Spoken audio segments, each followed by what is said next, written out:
ولاية تلمسان افتتاح الدخول المدرسي 2026 إلى 2025. قطاع التربية يتدعم بثانوية جديدة ببلدية عين فزة دائرة شتوان. المؤسسة العمومية للتلفزيون الجزائري مؤسسة جديدة من بينهم ثانويتان متوسطة و4 مجمعات مدرسية. فيما يخص أقسام التوسعة 181 قسم توسعة على المستوى الابتدائي و56 قسم توسعة على المستوى المتوسط.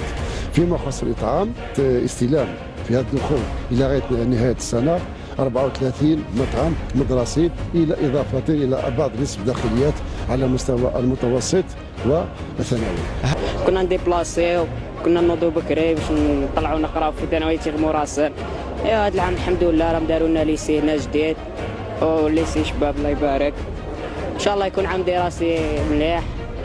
كنا نتعذبوا بزاف، كنا نفدوا للبيس باش نروحوا، كان يفدنا بزاف الوقت.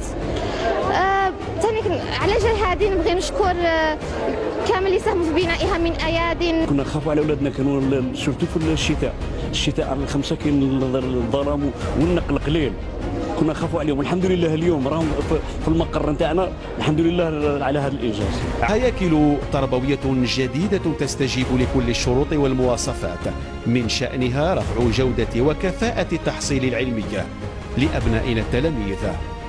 آنس 24